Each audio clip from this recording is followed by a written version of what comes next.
पूर्वी दिल्ली नगर निगम के महापौर निर्मल जैन ने आज निगम मुख्यालय में प्रेस वार्ता कर बताया कि दिल्ली सरकार ने इस साल जो बेसिक टैक्स असाइनमेंट का बजट एस्टीमेट 961 करोड़ रुपए रखा था, उसकी जगह एक रिवाइज एस्टीमेट बनाकर सिर्फ 506 करोड़ रुपए दिया। दिल्ली सरकार ने कहा कि उनका अपना रेवेन्यू 42% कम हुआ है, लेकिन यह देखने में आया है कि आउटन को 42% की जगह 48% कम कर दिया गया, जबकि रिवाइज बजट एस्टीमेट सदन में पेश ही नहीं हुआ। इस महीने की 9 तारीख को माननीय न्यायालय ने तीनों निगमों को आदेश दिया कि 4 अप्रैल 2021 से पहले कर्मचारियों का वेतन और सेवानिवृत्त कर्मचारियों को पेंशन का भुगतान करे। बीटीए की राशि कम मिलने की वजह से पूर्वी दिल्ली नगर निगम इस आदेश के पालन के लिए सक्षम नहीं था, इसलिए निगमों ने आज अदालत में एक अर्जेंट आवेदन लगा दिया है कि 9 तारीख को दिल्ली सरकार ने जो बजट विधानसभा में पेश किया है, उसके अनुसार निगमों को वित्तीय तथा अन्य अनुदान प्रदान किए जाए। न्यायालय ने इस बात को ध्यान में रखते हुए गत वर्षों के रिवाइज बजट एस्टीमेट के अनुसार बीटीए का उतनी ही राशि 31 मार्च 2021 से पहले निगमों को देने के लिए दिल्ली सरकार को आदेश दिया है। पूर्वी दिल्ली नगर निगम के लिए वर्ष 2020-21 मई बीटीए मन में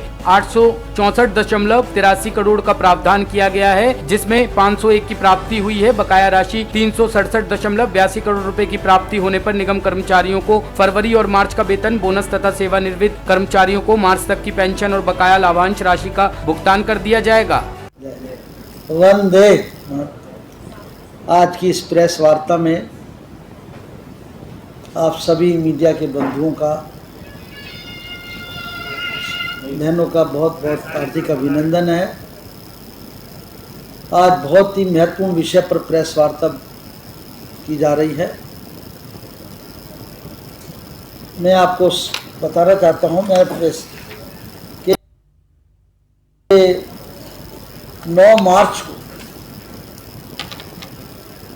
माननीय उच्च न्यायालय ने एक आदेश पारित किया था, जिसके अंदर हमारे कुछ एम्प्लॉय डॉक्टर्स वगैरह की तरफ से भी रिप्रेजेंटेशन था, और माननीय उच्च न्यायालय ने उस पर संज्ञान लेते हुए उस पर एक निर्णय दिया कि प्रत्येक कर्मचारी को जो सर्विस करता है उसको उसकी तनख्वाह समय से मिले, ये उसका हक है। तो उन्होंने माननीय उच्च न्यायालय ने अपने आदेश के अंदर 5 अप्रैल की डेट तय की और उन्होंने तीनों कॉरपोरेशंस को डायरेक्शन इशू की कि आप सबकी तनख्वाह और जो उनका बकाया राशि है, मतलब वेतन की, वो को आप तुरंत रिलीज करें, वेतन और पेंशन। अब 5 अप्रैल के डेट है और तीनों कमिश्नर्स को पर्सनली माउंट किया गया वहाँ पर अपीयरेंस होने के लिए। वास्तविकता ये थी कि हमारे को दिल्ली सरकार से जो फंड आना था वो फंड आया नहीं। बहुत बड़ी चिंता की बात थी। आपको पता है मित्रों की किस प्रकार से दिल्ली सरकार हमारे साथ में पूरी आँख मिचौली का खेल खेलती है। कदम कदम पर हम लोगों के साथ में नाइंसाफ़ी होती है, लेकिन हम उच्च न्यायालय के शरण में जाते हैं और वहाँ से फिर हमारे को न्याय मिलता है। तो हमारे डिपार्टमेंट ने एक अर्जेंट एप्लीकेशन लगाई कि उच्च न्यायालय का जो 5 अप्रैल का ऑर्डर जो हमने पूरा करना है, उसको पूरा करने के लिए हमारे पास फंड नहीं है। बेसिक टैक्स असाइनमेंट जो बीटीए बोलते हैं, जो 12.5% ग्लोबल शेयर होता है, जिसके अंदर दिल्ली के टोटल जो इनकी इनकम होती है उसमें से 6% तो ये हमारे को देते हैं, 6.5% अपनी मर्जी से देते हैं।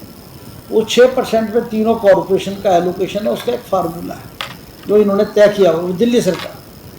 और हर साल जब बजट एलोकेशन होती है, जब बजट बनता है दिल्ली सरकार का, तो उस बजट के अंदर तीनों कॉरपोरेशन के अलग अलग फंड एलोकेट होते हैं। तो जो 2020-21 का बजट था, उसके अंदर हमारे को बजट एलोकेशन जो है वो 961.298 था। 961.29 करोड़ ये हमारे को बजट एस्टीमेट हमारे को मिला था। इसको इन्होंने 11% घटाया, बजट रिवाइज एस्टीमेट करके उसको 864 करोड़ किया। उसके बाद इन्होंने कहा जी हमारी आमदनी कम है, उसको और 42% कम कर दिया, उसको 501 करोड़। तो इन्होंने जो हमें भुगतान किया था वो 2020-21 में वो 501 करोड़ के हिसाब से किया था। अब वो तो बहुत ही हमारे लिए विचित्र स्थिति हो गई। तो हमने इंटरव्यू किया, जिसमें कल माननीय उच्च न्यायालय में हमारी एप्लीकेशन की हियरिंग हुई और माननीय उच्च न्यायालय ने हमारी बात को सुनते हुए उन्होंने कहा भी कि जो रिवाइज एस्टीमेट, और एक और बात तो आपको बड़ा महत्वपूर्ण तथ्य बताना चाहता हूँ कि जो रिवाइज एस्टीमेट जो 2020-21 का इन्होंने रखा, जो इस साल का जो बजट पेश किया है 2021-22 का, उसी के अंदर भी वो रिवाइज एस्टीमेट बताया गया और उसके अकॉर्डिंगली ही हमारी जो 2021-22 की एलोकेशन तय की गई। और पिछले वर्षों से भी ट्रेडिशन से माननीय उच्च न्यायालय ने अपने आदेश में ये बड़ा क्लियर कर जो टेबल बनाई है, उसके अंदर 2014-15 से टेबल इसमें डिसीजन में दिया है।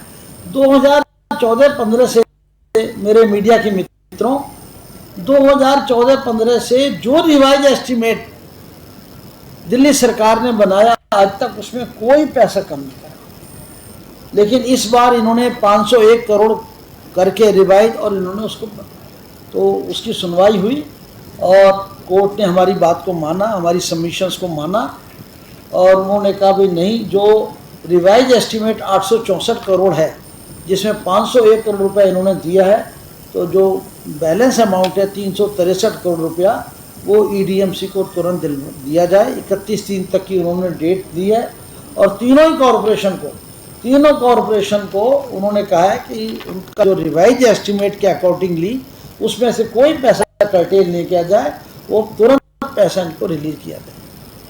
तो मैं आपको आज की प्रेस वार्ता के माध्यम से माननीय उच्च न्यायालय का मैं बहुत चूँकि न्याय व्यवस्था, हम तो जब उच्च न्यायालय की शरण में हमें जाना पड़ता है, दिल्ली सरकार राजनीतिक विद्वेषपूर्ण कार्यों से हमें पूरी तरीके से निगमों को पंगु बनाने का काम कर रही है। हम कर्मचारियों को तनख्वाह समय पे नहीं दे पाते, लेकिन ये 363 करोड़ रुपया जैसे ही हमको प्राप्त होगा, जो 31/3/2021 तक जो माननीय उच्च न्यायालय के आदेश है, तो मैंने इसमें लिखा भी है कि हम इसके अंदर फरवरी का वेतन ऑलमोस्ट हम दे चुके हैं, ए और बी का रह गया है, वो हम पूरा कर देंगे। मार्च का वेतन भी हम पूरा कर देंगे और इसके अलावा जो निगम कर्मचारियों का जो है वेतन तो कर ही रहे हैं मार्च तक का, उनकी जो बोनस की डिमांड है जो हमारे सफाई कर्मचारियों की, स्वच्छता कर्मचारियों की, वो भी हम पूरी कर देंगे। इसके अलावा सेवानिवृत्त कर्मचारियों को जो उनकी मार्च तक की पेंशन भी हम पूरी कर देंगे। इसके अलावा उनके जो अन्य लाभांश थे जो अभी तक हम नहीं दे पा रहे थे, वो भी हम इनको सबको मार्च तक, हमें उम्मीद है कि मार्च तक हम सबको अप टू डेट कर देंगे। ऐसा वो है। मैंने केवल आपको मीडिया के मित्रों को सिर्फ इतना ही बताने के लिए कि किस प्रकार से कल दिल्ली सरकार को कोर्ट ने डायरेक्शन दी है। टॉप स्टोरी ब्यूरो के लिए दिल्ली से रवि डालमिया की रिपोर्ट।